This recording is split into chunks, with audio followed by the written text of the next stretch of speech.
माया पंछी का समूह, अध्याय 10, लूना लवगुड। हैरी रात को ठीक से नहीं सो पाया। सपनों में उसे बार बार उसके मम्मी डैडी दिखे, लेकिन वो कुछ बोले नहीं।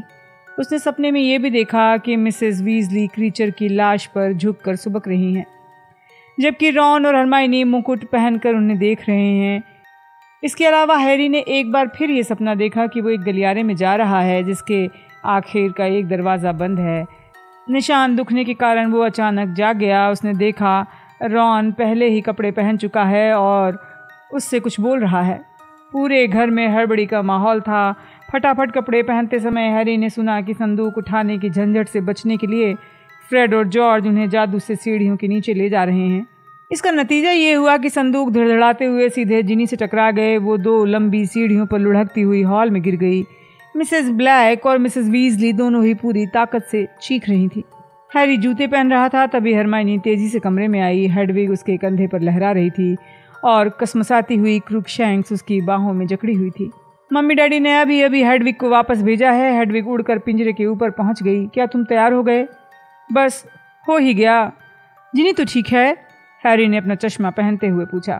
मिसेस वीजली ने उसे ठीक कर दिया है, लेकिन अब बाबरे नैन कह रहे हैं कि हम स्टर्गिस पॉडमोर के आने से पहले यहाँ से हिल नहीं सकते, वरना एक पहरेदार कम हो जाएगा।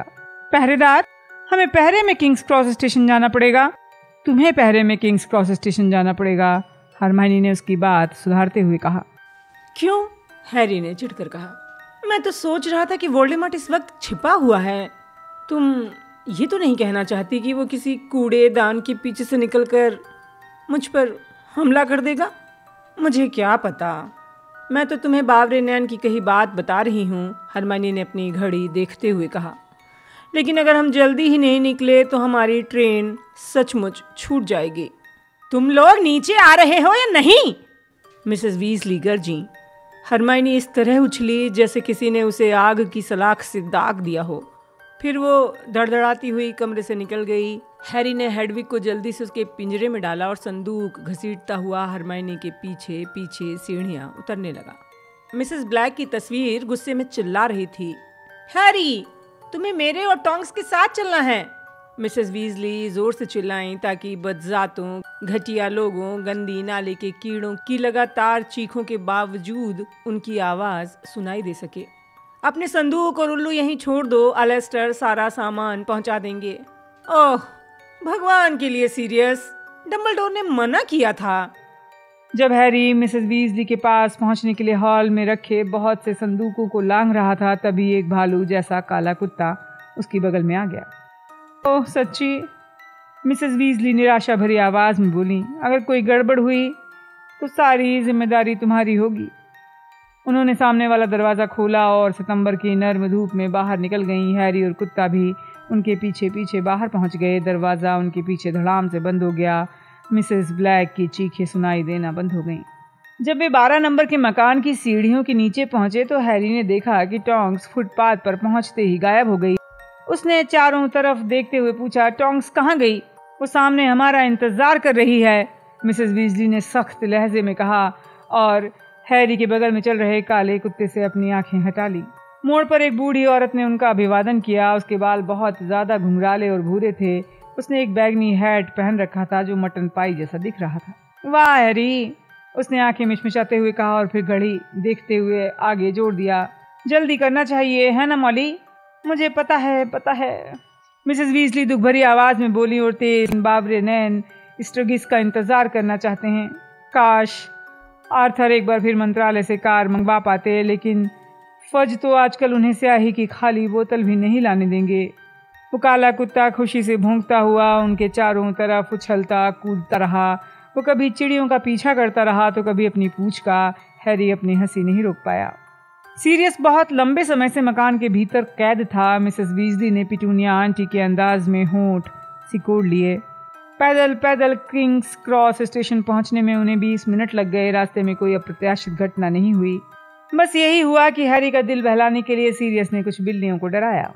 स्टेशन के अंदर पहुंचने पर वो 9 और 10 नंबर के प्लेटफॉर्मों के बीच में बने बैरियर के पास तब तक खड़े रहे जब तक रास्ता साफ नहीं हो गया। फिर वो सिटी के और आसानी से प्लेटफॉर्म नंबर 9:45 पर पहुंच गए। वहां हॉगवर्ट्स एक्सप्रेस काला धुआं उड़ाते हुए खड़ी थी। विद्यार्थियों तथा उन्हें विदा करने आए परिवारों के कारण प्लेटफॉर्म खचाखच भरा था। मुझे उम्मीद है कि बाकी लोग भी समय पर पहुंच जाएंगे, मिसेस वीजली ने चिंतित होकर कहा। वो प्लेटफॉर्म के लोहे के उस मेहराब को घूर रही थीं जिसमें से होकर लोग प्लेटफॉर्म पर आते हैं। शानदार कुत्ता है हैरी, एक लंबे लड़के ने हैरी से कहा। धन्यवाद ली, हैरी ने मुस्कुराते हुए जवाब दिया और सीरियस तेजी से अपनी पूंछ हिलाने लगा। शुक्र है, मिसेस वीजली ने राहत भरी आवाज में कहा। अलेस्टर सामान ले आए हैं, देखो। कुली की कैप से अपनी दोनों आंखें छिपाकर मूड़ी लंगड़ाते हुए मेहराबदार दरवाजे से अंदर आ रहे थे। वो संदूकों से भरी ट्राली को धक्का दे रहे थे। सब ठीक है, उन्होंने मिसेस वीजली और टोंक्स से बुदबुदाते हुए कहा। ऐसा नहीं लगता किसी ने हमारा पीछा किया है। कुछ पल बाद मिस्टर वीजली रॉन और हरमाइनी के साथ प्लेटफॉर्म पर नजर आए। उन्होंने अभी मूडी की सामान वाली ट्रॉली खाली ही की थी कि तभी फ्रेड, जॉर्ज और जिनी ल्यूपिन के साथ आ गए। कोई दिक्कत? मूडी गुर्राए। बिल्कुल नहीं, ल्यूपिन ने कहा। मैं डम्बलडोर से स्टर्गिस की शिकायत जरूर करूंगा, मूडी ने कहा। एक हफ्ते में दूसरी बार वो नहीं आया है। वो तो मंडंगस जितना अविश्वसनीय होता जा रहा है। देखो देखो, अपना ख्याल रखना, ल्यूपिन ने सबसे हाथ मिलाते हुए कहा। वो सबसे बाद में हैरी के पास पहुंचे और उसका कंधा थपथपाया। तुम भी हैरी, अपना ध्यान रखना। हाँ, अपना सिर नीचे रखना और आंखें खुली, मूडी ने भी हैरी से हाथ मिलाते हुए कहा। और तुम सभी ये बात मत भूलना, चिट्ठी बहुत सावधानी से लिखना। अगर कभी कोई उलझन हो, कोई बात चिट्ठी में लिखनी चाहिए या नहीं, तो वो बात मत लिखना। तुम सभी से मिलकर बहुत अच्छा लगा, टोंक्स ने हरमाइनी और जिनी को गले लगाते हुए कहा। मुझे उम्मीद है हम जल्दी ही दोबारा मिलेंगे। ट्रेन ने सीटी बजाई। जो विद्यार्थी अब भी प्लेटफॉर्म पर थे वो तेजी से ट्रेन में चढ़ने लगे। जल्दी जल्दी, मिसेस वीजली ने बेचैनी से कहा। उन्होंने एक एक करके सभी को गले लगाया और हैरी को तो 2 बार लगाया। चिट्ठी लिखना, अच्छे से रहना। अगर कोई चीज छूट गई है तो हम उसे भेज देंगे। अब ट्रेन पर चढ़ जाओ, जल्दी। एक पल के लिए बड़ा काला कुत्ता अपने पिछले पंजों के बल खड़ा हुआ और उसने अपने सामने वाले पंजे हैरी के कंधों पर रख दिए।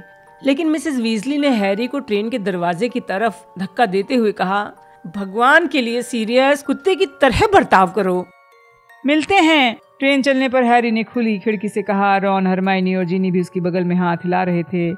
टोंक्स, ल्यूपिन, मूडी, वीजली दंपत्ति की आकृतियां तेजी से छोटी होती गईं, लेकिन काला कुत्ता अपनी दुम हिलाता हुआ ट्रेन के साथ भाग रहा था। प्लेटफॉर्म पर खड़े लोग ट्रेन का पीछा करते देखकर उसे हंस रहे थे। फिर ट्रेन एक मोड़ पर मुड़ी और सीरियस ओझल हो गया।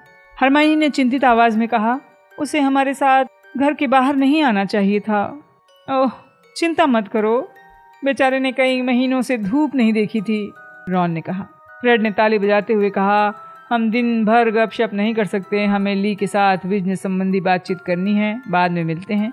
ये कहते हुए फ्रेड और जॉर्ज दाहिनी तरफ के गलियारे में चले गए। हैरी ने पूछा, चलकर कोई कंपार्टमेंट खोजें? रॉन और हरमाइनी ने एक दूसरे की तरफ देखा। रॉन ने कहा, देखो, हमें रॉन और मुझे प्रीफेक्ट वाले डिब्बे में जाना पड़ेगा, हरमाइनी ने अजीब अंदाज में कहा। रॉन हैरी की तरफ नहीं देख रहा था। इस वक्त वो अपने बाएं हाथ की उंगलियों के नाखून में बहुत ज्यादा दिलचस्पी ले रहा था। ओह, ठीक है, हैरी ने कहा, मुझे लगता है हम जल्दी ही लौट आएंगे। हमारी चिट्ठियों में लिखा था कि हमें हेड बॉय और हेड गर्ल से निर्देश लेने हैं ताकि समय समय पर गलियारों में पहरा दे सकें। ठीक है, हैरी ने दोबारा कहा। अच्छा, तो मिलते हैं। हाँ बिल्कुल, रॉन ने हैरी की तरफ चिंता भरी नजर डालते हुए कहा। वहाँ जाना मुझे अच्छा नहीं लग रहा है, लेकिन मजबूरी है। मेरा मतलब है, मुझे मज़ा नहीं आ रहा, मैं पर्सी नहीं हूँ। उसने आवेश में अपनी बात खत्म की। मैं जानता हूँ कि तुम पर्सी नहीं हो, हैरी ने मुस्कुराते हुए कहा।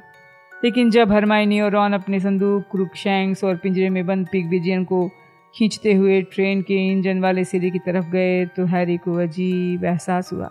रॉन के बिना उसने आज तक हॉगवर्ट्स एक्सप्रेस में सफ़र नहीं किया था। चलो, हम जल्दी करेंगे तो उनके लिए भी जगह रोक सकते हैं। ठीक है जिनी, हैरी ने कहा। उसने एक हाथ से हेडविग का पिंजरा उठाया और दूसरे हाथ में संदूक का हैंडल पकड़ लिया। सभी कंपार्टमेंट भरे हुए थे। हैरी का ध्यान इस तरफ गया कि बहुत से विद्यार्थी बड़े दिलचस्पी से उसकी तरफ देख रहे थे। सबसे आखिरी डिब्बे में उन्हें नेविल लॉन्गबॉटम मिला, जो हैरी के साथ ही गरुड़द्वार हाउस में था और 5th ईयर में पढ़ता था। वो अपने हाथ में मेढक ट्रेवर को पकड़े था, जो आज़ाद होने के लिए छटपटा रहा था। हाय हैरी, हाय जिनी, हर कंपार्टमेंट भरा हुआ है, मुझे एक भी सीट नहीं मिली। तुम क्या कह रहे हो? जिनी ने कहा, जिसने नेविल के पार निकलकर उसके पीछे वाले कंपार्टमेंट में झांका। इस वाले कंपार्टमेंट में जगह है, यहाँ तो सिर्फ पगली लूना लवगुड है। नेविल ने बुदबुदाकर कहा कि वो किसी को परेशान नहीं करना चाहता। मूर्खों जैसी बातें मत करो, जिनी ने हंसते हुए कहा। वो बिल्कुल ठीक है। उसने दरवाजा खोला, अपना संदूक अंदर खींचा। हैरी और नेविल उसके पीछे थे। हाय लूना, हम यहाँ बैठ जाएं? खिड़की के पास बैठी लड़की ने ऊपर देखा। उसके कमर तक लंबे पतले बाल मटमैले सुनहरे रंग के थे और बिखरे हुए थे। उसकी भौहें बहुत पतली थीं, आंखें बाहर निकली हुई थीं, जिससे उसके चेहरे पर हैरानी का स्थायी भाव नजर आता था। हैरी तत्काल समझ गया नेविल इस कंपार्टमेंट में क्यों नहीं बैठना चाहता था। ये लड़की पगली दिखती थी। शायद ऐसा इसलिए था क्योंकि उसने सुरक्षा की दृष्टि से अपनी छड़ी अपने बाएं कान में खोंस रखी थी, या फिर इसलिए क्योंकि उसने बटर बियर के कॉक्स का हार पहन रखा था, या इसलिए क्योंकि वो एक पत्रिका को उल्टा करके पढ़ रही थी। उसकी आंखें नेविल से होती हुई हैरी पर पड़ी। उसने अपना सिर हिला दिया। धन्यवाद, जिनी ने मुस्कुराते हुए कहा। हैरी और नेविल ने 3 संदूकों और हेडविग के पिंजरे को सामान रखने की जगह पर रखा और बैठ गए। लूना अपनी उल्टी पत्रिका द क्यूबलर के ऊपर से उन्हें झांकती रही। वो हैरी को घूरती रही, जो उसके ठीक सामने बैठा था। अब इस बात पर पछता रहा था। गर्मियाँ अच्छी रही लूना? जिनी ने पूछा। हाँ, लूना ने सपनीली आवाज में कहा, मगर हैरी पर से नजरें नहीं हटाई। तुम हैरी पॉटर हो? मैं जानता हूँ, हैरी ने कहा। नेविल हंस दिया। लूना ने अपनी पीली आंखें उसकी तरफ घुमाई। और मैं नहीं जानती कि तुम कौन हो? मैं कोई नहीं हूँ, नेविल ने जल्दी से कहा। नहीं, ऐसी बात नहीं है, जिनी ने तेजी से कहा। Neville Longbottom, Luna Lovegood. Luna भी 4th ईयर में है, चीलघात में। बुद्धि इंसान की सबसे बड़ी संपत्ति है, लूना ने गुनगुनाती आवाज में कहा। उसने अपनी उल्टी पत्रिका इतनी ऊपर उठा ली कि उसका चेहरा छिप गया। वो चुप हो गई।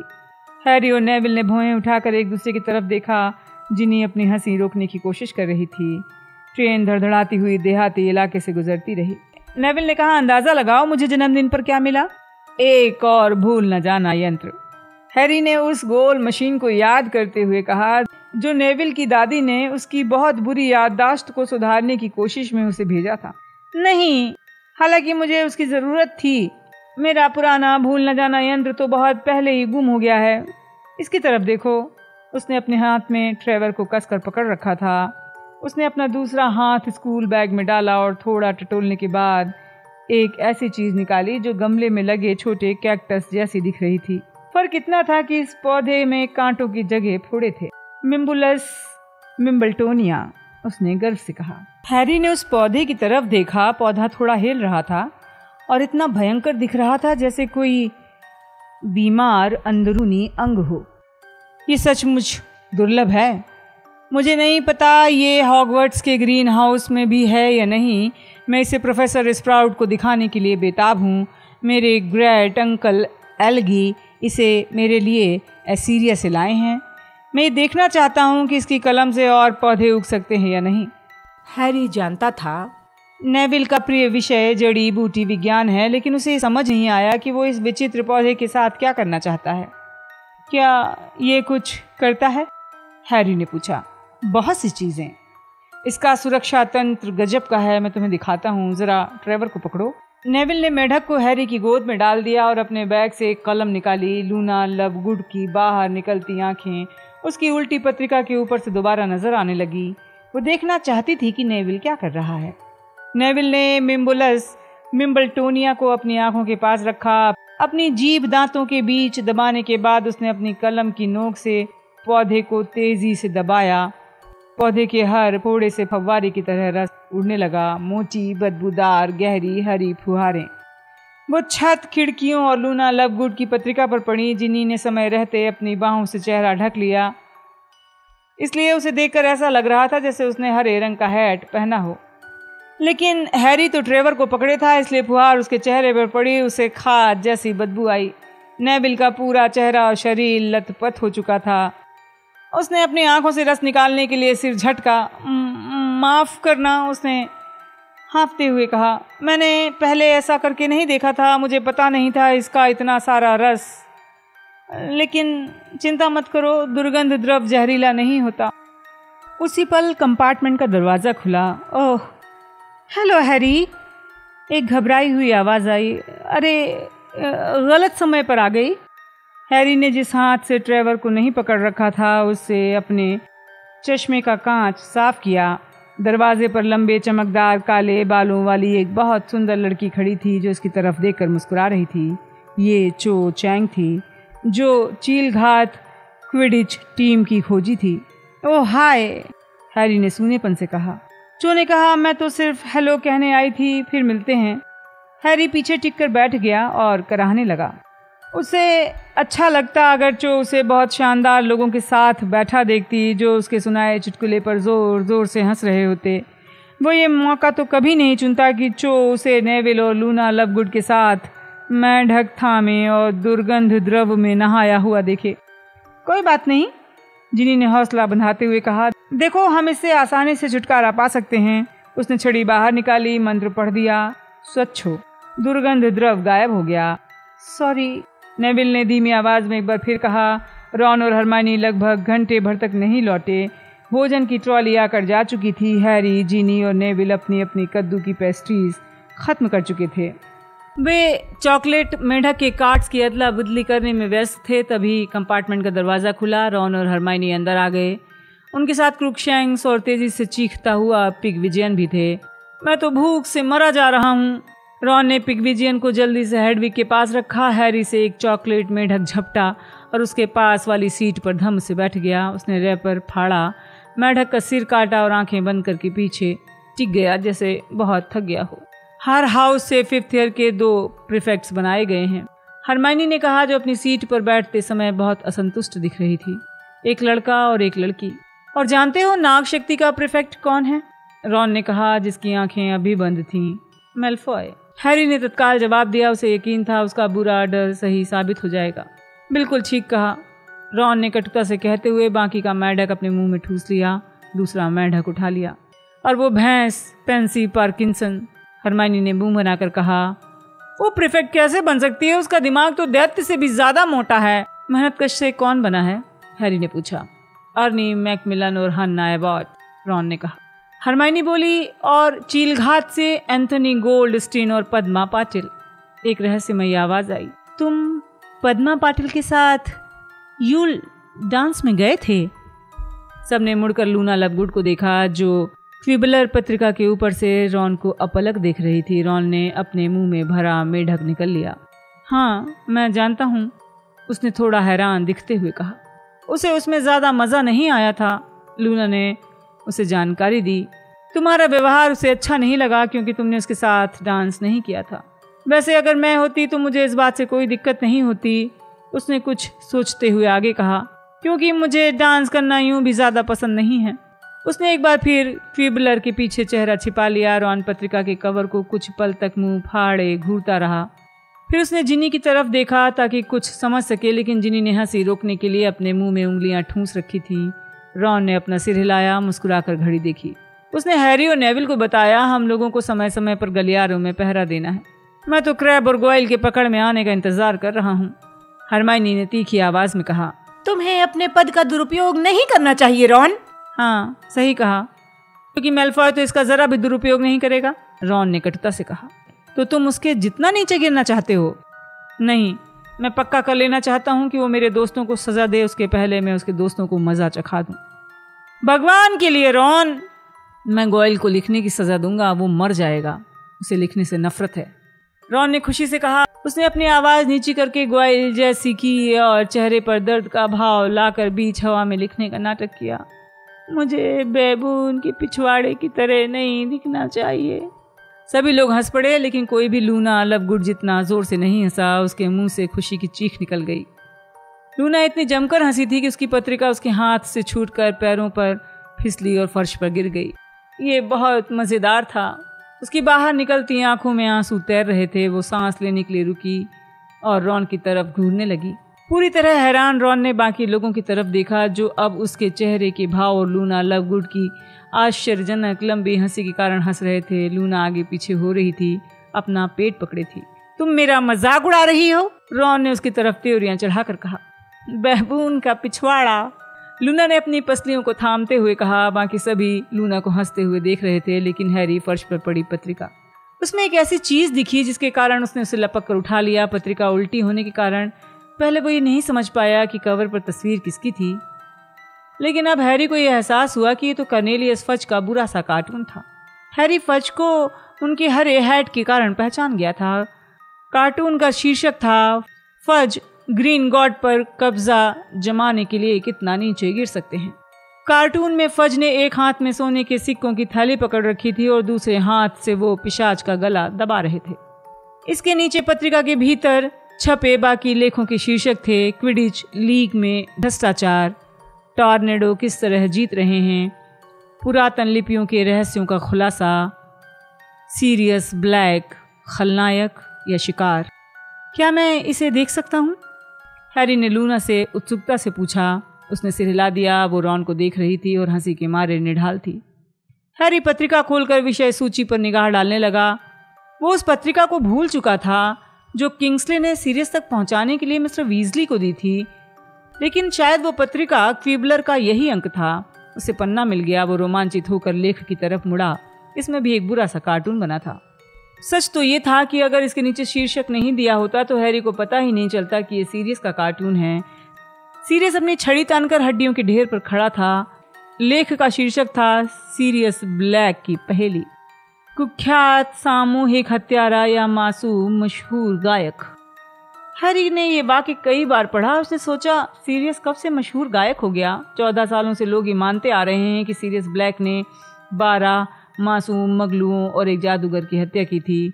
2 साल पहले अस्कबान से ब्लैक की फरारी के बाद जादू मंत्रालय जोर शोर से उसकी तलाश कर रहा है। इतनी सघन तलाश आज तक किसी कैदी की नहीं हुई। हम सभी मानते हैं कि वो इतना बड़ा अपराधी है कि उसे दोबारा पकड़कर दम पिशाचों के हवाले कर देना चाहिए, लेकिन क्या सचमुच?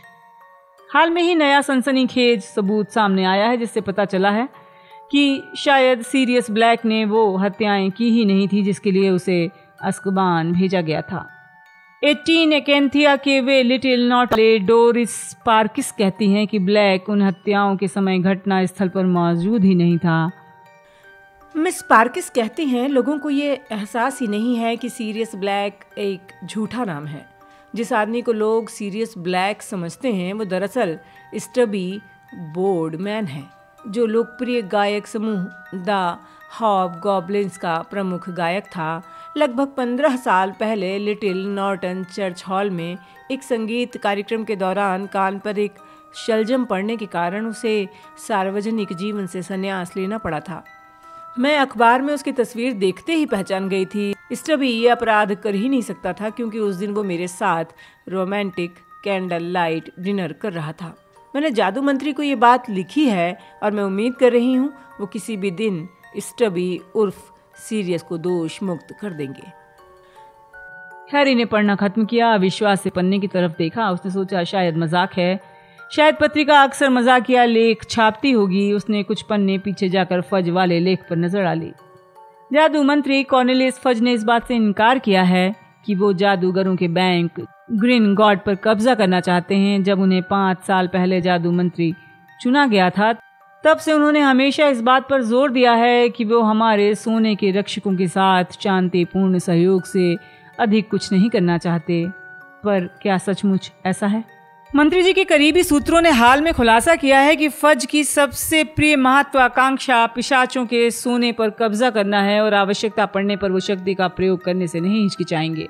ये पहली बार नहीं होगा। मंत्रालय के एक अंदरूनी सूत्र ने कहा है कॉर्नेलियस फज को उनके मित्र पिशाच मारक फज कहते हैं।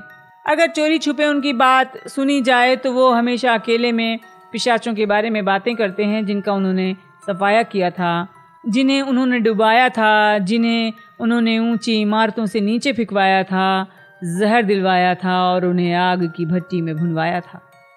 हैरी इससे आगे नहीं पढ़ सका। फज में कई दोष हो सकते थे, लेकिन ये कल्पना करने में हैरी को बहुत मुश्किल आई कि वो पिशाचों को आग की भट्टी में भुनवाने का आदेश देंगे। उसने पत्रिका के बाकी पन्ने पलटे। हर कुछ पन्ने के बाद रुककर उसने पढ़ा। एक जादूगर के साथ इंटरव्यू था जिसमें ये दावा था कि वो क्लीन स्वीप झाड़ू पर उड़कर चांद तक पहुंच गया था। इस बात की पुष्टि के लिए चांद के मेढकों को एक थैले में भरकर लाया था पुरातन लिपियों पर एक लेख, जिससे कम से कम ये स्पष्ट होता था कि लूना इस पत्रिका को उल्टा करके क्यों पढ़ रही थी। पत्रिका के अनुसार अगर आप पुरातन लिपियों को उल्टा कर दें तो वो एक मंत्र उजागर करती हैं, जिससे आपके शत्रु के कान जानवर के हो जाते हैं। दरअसल द क्विबलर के छपे बाकी लेखों की तुलना में ये सुझाव ज्यादा समझदारी पूर्ण लग रहा था कि सीरियस द हॉबगॉब्लिन्स का प्रमुख गायक हो सकता है। जब हैरी ने पत्रिका बंद कर दी तो रॉन ने पूछा, कोई अच्छा लेख है? हैरी कोई जवाब दे पाता इससे पहले हरमाइनी ने तीखी आवाज में कहा, हो ही नहीं सकता। हर कोई ये बात जानता है कि द क्विबलर पत्रिका बिल्कुल बकवास है। माफ करना, लूना बोली, जिसकी आवाज का सपनीला पुट अचानक गायब हो गया था। मेरे डैडी इसके संपादक हैं। ओह, मैं, हरमाइनी ने झेंपते हुए कहा, अरे इसमें कुछ रोचक, मतलब ये काफी, मुझे मेरी पत्रिका वापस दो, धन्यवाद। लूना ने ठंडेपन से कहा। आगे हाथ बढ़ाकर हैरी के हाथों से पत्रिका छीन ली। पन्ने पलटकर 57 पृष्ठ पर पहुंची। पत्रिका दोबारा उल्टी की और उसके पीछे अपना मुंह छुपा लिया। तभी कंपार्टमेंट का दरवाजा खुला। हैरी ने पलट कर देखा। उसे इस बात की उम्मीद तो थी, लेकिन इससे ड्रेको मैलफॉय को देखना ज्यादा आनंददायक नहीं बन गया, जो अपने चमचों क्रैब और गॉयल के बीच खड़ा खड़ा मुस्कुरा रहा था। इससे पहले कि मैलफॉय अपना मुंह खोल पाता, हैरी ने आक्रामक अंदाज में कहा, क्या? जरा तमीज से पॉटर, वरना मैं तुम्हें सजा दे दूंगा।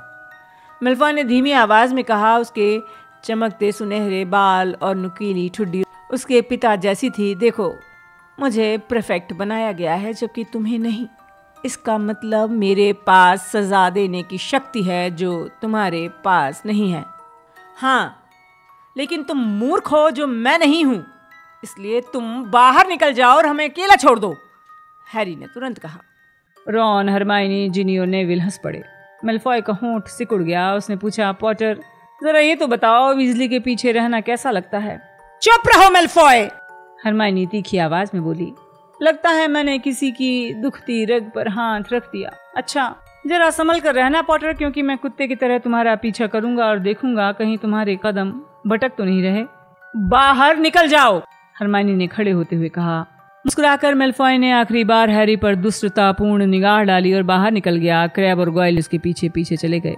हैरी तत्काल समझ गया कि उसकी तरह हरमाइनी भी मैलफॉय की बात का मतलब समझ गई थी और उसके जितना परेशान हो गई थी। एक और मेढक देना, रॉन ने कहा, जिसका ध्यान किसी असामान्य बात की तरफ नहीं गया था। नेविल और लूना के सामने हैरी खुलकर बातें नहीं कर सकता था। उसने हरमाइनी की तरफ घबरा कर देखा, फिर खिड़की के बाहर देखने लगा। उसने सोचा था कि सीरियस का उसके साथ स्टेशन तक आना मजेदार होगा, लेकिन अचानक ये मूर्खतापूर्ण लगने लगा और खतरनाक भी। हरमाइनी ने सही कहा था, सीरियस को नहीं आना चाहिए था। कहीं ऐसा तो नहीं कि मिस्टर मैलफॉय ने कुत्ते को देख लिया हो और अपने बेटे ड्रेको को बता दिया हो। कहीं ऐसा तो नहीं उन्होंने ये अंदाजा लगा लिया हो कि वीजली परिवार, ल्यूपिन, टोंग्स, मूडी सीरियस के छिपने का ठिकाना जानते थे, या फिर मैलफॉय का कुत्ते की तरह बोलना महज एक इत्तेफाक था। जब अंधेरा छा गया और डिब्बों के भीतर लैंप जल गए तो लूना ने द क्विबलर को बंद करके सावधानी से बैग में रखा कंपार्टमेंट में बैठे हर व्यक्ति को घूरने लगी। काफी देर की चुप्पी के बाद हरमाइनी बोली, अच्छा रहेगा हम कपड़े बदल लें। उन सभी ने मुश्किल से अपने संदूक खोले और अपने स्कूल के दुशाले निकाले। हरमाइनी और रॉन ने अपने प्रीफेक्ट वाले बैज अपने सीने पर पिन से लगा लिए। हैरी ने देखा रॉन काली खिड़की में खुद को निहार रहा था।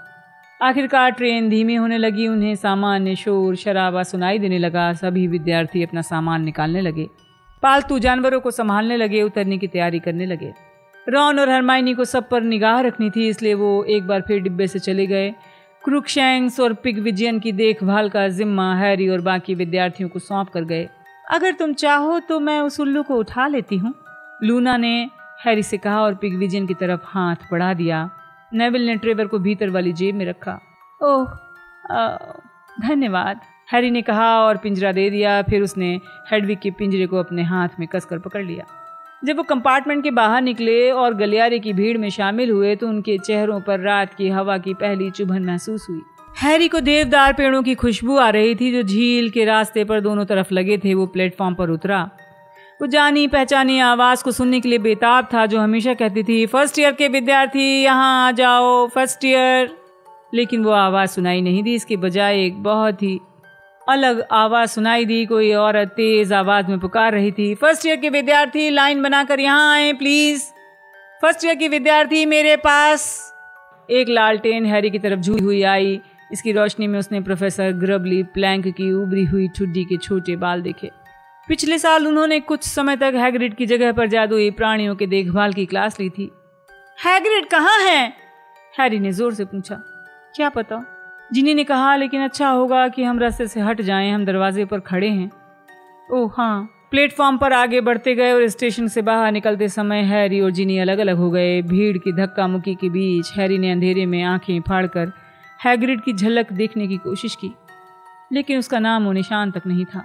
हैरी बाकी भीड़ के साथ एक सकरे रास्ते से बाहर की सड़क की तरफ धीमे धीमे गया और सोचने लगा, वो हॉगवर्ट्स छोड़कर तो नहीं जा सकता। उसे सर्दी या ऐसी ही कोई छोटी मोटी बीमारी हो गई होगी। उसने रॉन और हरमाइनी को चारों तरफ देखा। वो जानना चाहता था कि वो प्रोफेसर ग्रबली प्लैंक के दोबारा आने में क्या सोचते हैं। वो भीड़ के साथ हॉग्समीड स्टेशन के बाहर की सड़कों की तरफ चलता रहा। सड़क पर अंधेरा था और ये बारिश से पूरी तरह धुली हुई थी। वहां पर लगभग 100 घोड़ा गाड़ियां खड़ी थी। इन घोड़ा गाड़ियों की खासियत ये थी कि इसमें घोड़े नहीं होते थे। हैरी ने जल्दी से उनकी तरफ देखा और रॉन और हरमाइनी को खोजने के लिए मुड़ा, लेकिन फिर वो दोबारा घोड़ा गाड़ियों की तरफ घूरने लगा। अब गाड़ियों में किसी तरह के प्राणी जुटे हुए थे। अगर हैरी उन्हें कोई नाम देना चाहता तो वो घोड़ों का ही नाम लेता। हालांकि वो थोड़े अजीब लग रहे थे। मांस का नामो निशान नहीं था। उनकी काली चमड़ी उनकी हड्डियों से चिपकी हुई थी, जिसकी वजह से एक एक हड्डी साफ दिख रही थी। उनके सिर ड्रैगन जैसे थे और उनकी पुतली विहीन आंखें सफेद थी। हैरी ये समझ नहीं पाया कि जब गाड़ियां अपने आप चल सकती थीं तो उन्हें खींचने के लिए इन भयंकर प्राणियों को क्यों बुलाया गया है। पिग कहाँ है? हैरी को ठीक पीछे से रॉन की आवाज सुनाई दी। लूना के पास है। हैरी ने जल्दी से पलटते हुए कहा। वो रॉन से हैग्रिड के बारे में पूछने के लिए उतावला था। तुम्हें क्या लगता है हैग्रिड कहाँ होगा? मुझे पता नहीं। रॉन थोड़ा चिंतित लग रहा था। अच्छा ही होगा। थोड़ी दूर पर ड्रेको मेलफॉय था। उसके आसपास चमचों की गैंग थी। कुछ ही पल बाद हरमाइनी भीड़ के बीच से हाँफती हुई बाहर निकली। मेलफॉय ने फर्स्ट ईयर के विद्यार्थी के साथ बहुत बुरा सलूक किया है। कसम खाती हूँ उसकी शिकायत करूंगी। उसे अपना बैज मिले 3 मिनट भी नहीं हुए हैं। वो लोगों को ज्यादा सताने लगा है। क्रुकशैंक्स कहाँ है? जिनी के पास है। देखो वो रही। जिनी अभी अभी भीड़ से बाहर निकली। क्रुकशैंक्स उसकी बाहों में कसमसा रही थी। धन्यवाद। हरमाइनी ने जिनी के हाथ से बिल्ली लेते हुए कहा, चलो सारी गाड़ियां भर जाएं, इससे पहले हम किसी गाड़ी में बैठ जाते हैं। मुझे पिग नहीं मिला है, रॉन ने कहा, लेकिन तब तक हरमाइनी सबसे करीब वाली खाली गाड़ी की तरफ चल दी। हैरी रॉन के साथ पीछे रह गया। तुम्हें क्या लगता है ये भयंकर प्राणी कौन है? उसने घोड़ों की तरफ इशारा करते हुए रॉन से पूछा। कौन से प्राणी? वो घोड़े। लूना अपनी बाहों में पिगविजियन का पिंजरा थामे नजर आई। रॉन का छोटा सा उल्लू हमेशा की तरह चीख पुकार मचा रहा था। ये लो, कितना प्यारा उल्लू है। ठीक है, रॉन ने परेशान होते हुए कहा। चलो तो फिर अंदर चलें। तुम क्या कह रहे थे हैरी? मैं कह रहा था ये घोड़े जैसे प्राणी कौन है? हैरी ने कहा जब वो रॉन और लूना उस गाड़ी की तरफ बढ़ने लगे जिसमें हरमाइनी और जिनी बैठ चुकी थी। कौन से घोड़े जैसे प्राणी? जो घोड़ा गाड़ियां खींच रहे हैं, हैरी ने गुस्से में कहा। वे लोग इस वक्त सबसे करीब वाले घोड़े से बस 3 फुट दूर थे। वो उन्हें अपनी सूनी सफेद आंखों से घूर रहा था। बहरहाल रॉन ने हैरी को परेशान अंदाज में देखा। तुम किस बारे में बात कर रहे हो? मैं इस बारे में बात कर रहा हूं। देखो, हैरी ने रॉन का हाथ पकड़ा, उसे घुमा दिया ताकि वो पंख वाले घोड़े के ठीक सामने आ जाए। रॉन ने एक पल के लिए सामने घूरा, फिर हैरी की तरफ देखने लगा। मुझे क्या दिखना चाहिए? वहां घोड़ा गाड़ी के आगे गाड़ी में जुटा हुआ, ये सामने ही तो है। लेकिन जब रॉन परेशान और दुविधाग्रस्त दिखता रहा तो हैरी के मन में अजीब विचार आया। क्या तुम्हें दिखाई नहीं दे रहा? क्या दिखाई नहीं दे रहा? क्या ये तुम्हें दिखाई नहीं दे रहा कि गाड़ियों को कौन खींच रहा है? रॉन अब दहशत में आ गया था। तुम ठीक तो हो हैरी? हाँ। हैरी चकरा गया। घोड़ा उसके सामने था। और स्टेशन की खिड़कियों से आती धुंधली रोशनी में चमक रहा था। रात की ठंडी हवा में उसके नथनों से धुआं निकल रहा था। बहरहाल जब तक कि रॉन नाटक न कर रहा हो, अगर ऐसा है तो ये बहुत ऊंचा मजाक था, तो रॉन उसे नहीं देख सकता था। अंदर चले? रॉन ने अनिश्चितता के साथ पूछा और हैरी की तरफ देखा जैसे उसके बारे में चिंतित हो। तुम बिल्कुल सही कह रहे हो। हैरी के पीछे से एक सपनीली आवाज आई जब रॉन घोड़ा गाड़ी के अंदर ओझल हो गया। तुम्हारा दिमाग सही सलामत है, ये तुम्हारा वहम नहीं है, मैं उन्हें देख सकती हूँ। क्या सचमुच? हैरी लूना की तरफ मुड़ते हुए बोला। उसे लूना की चांदी जैसी बड़ी बड़ी आंखों में चमगादड़ जैसे पंखों वाले घोड़े का प्रतिबिंब दिखाई दे रहा था। ओह हाँ, मैं जब पहली बार यहाँ आई थी तभी से मैं उन्हें देख सकती हूँ। वे हमेशा हमारी गाड़ियाँ खींचते हैं। चिंता मत करो, तुम उतने ही होशो हवास में हो जितना कि मैं। हल्के से मुस्कुराते हुए लूना रॉन के पीछे घोड़ा गाड़ी के अंदर चली गई। हालांकि हैरी को पूरी तसल्ली नहीं हुई थी, लेकिन वो भी लूना के पीछे पीछे अंदर पहुंच गया।